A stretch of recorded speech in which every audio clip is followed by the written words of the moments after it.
students, open your books and turn on page number 103. So let's check what the first question is. What will be the unit digit of the squares of the following numbers? आपके पास जितने भी numbers दिए गए हैं आपको check करना है इनके जो स्क्वायर्स होंगे उनके यूनिट्स प्लेस पे कौन सा डिजिट होगा। तो आप डायरेक्ट 81 का स्क्वायर नहीं लेंगे बल्कि सिर्फ यूनिट डिजिट का स्क्वायर लेंगे। यहाँ पे जो यूनिट डिजिट है वो 1 है तो हम सिर्फ 1 का स्क्वायर लेंगे। 1 × 1 इज इक्वल 1। इसका मतलब जो 81 का स्क्वायर होगा उसके यूनिट्स प्लेस पे जो डिजिट होगा दैट विल आल्सो बी 1। अब हम दूसरा पार्ट देखेंगे 272 का डायरेक्ट स्क्वायर नहीं लेना है बल्कि सिर्फ यूनिट्स प्लेस पे जो डिजिट है दैट इज 2, सिर्फ इसका स्क्वायर चेक करना है।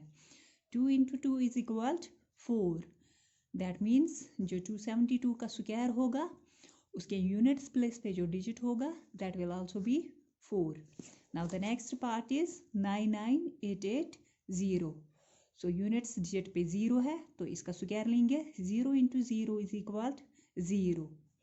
इसका मतलब जो 99880 का स्क्वायर होगा उसके यूनिट्स प्लेस पे जो डिजिट होगा that will also be 0। So dear students, rest of the parts you can try by yourself. Now let's move to the question number 2. The following numbers are obviously not perfect squares. Give reasons. आपके पास जो numbers दिए गए हैं वो perfect squares नहीं है। क्यों नहीं है आपको रीजन बताना है। Here the first part is 1057. 1057 perfect square क्यों नहीं है आपको इसका रीजन बताना है।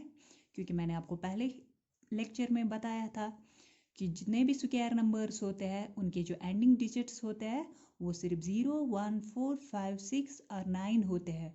क्योंकि यहाँ पे अब इनमें से कोई भी डिजिट नहीं है बल्कि 7 है तो इसका मतलब ये परफेक्ट स्क्वायर नहीं है। Since the ending digit is 7 which is not one of 0, 1, 4, 5, 6 और 9, therefore 1057 is not a perfect square. चलिए अब दूसरा पार्ट देखते हैं 505050। अब कुछ बच्चों के जहन में होगा यहाँ पे तो 0 है फिर ये परफेक्ट स्क्वायर क्यों नहीं है।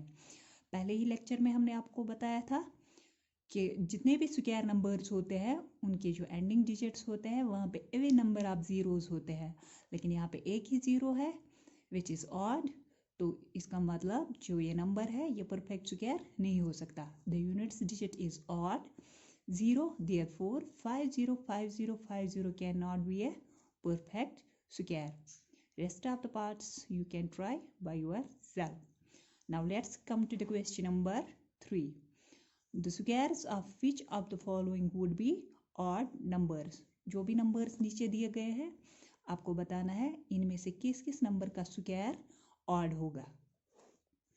पहला पार्ट जो है दैट इज 431। ये नंबर जो है क्योंकि लास्ट पे जो यूनिट्स प्लेस पे जो डिजिट है दैट इज 1, इसका मतलब ये नंबर जो है ये ऑड है। As I have already told you in lecture first that the square of the odd numbers is always odd and square of an even number is always even.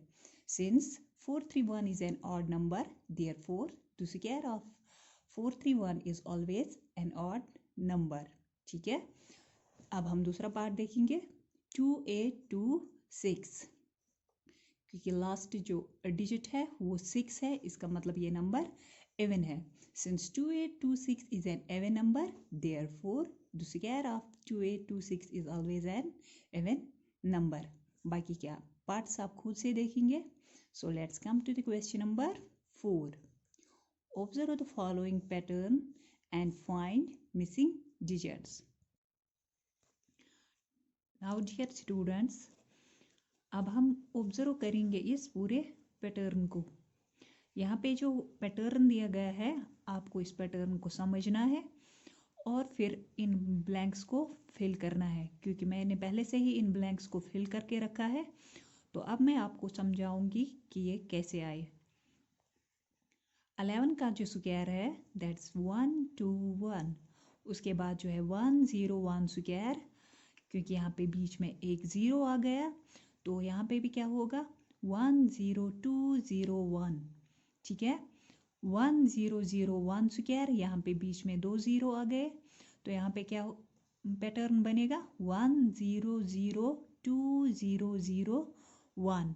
ठीक है, अब हम इसको समझने की कोशिश करेंगे क्योंकि यहाँ पे कोई ज़ीरो नहीं है दो वंस के बीच में, तो 2 के बोथ साइड से भी कोई ज़ीरो नहीं है। अब यहाँ पे दो वंस के बीच में एक ज़ीरो है, तो आप देख सकते हैं यहाँ पे भी 1 to 1 रिपीट हुआ है, लेकिन 2 के बोथ साइड से एक एक ज़ीरो है। अब यहाँ पे दो ज़ीरोज़ है दो वंस के बीच में, तो 1 2 1 फिर से रिपीट हुआ है, लेकिन 2 के बोथ साइड से 2 ज़ीरोज़ है।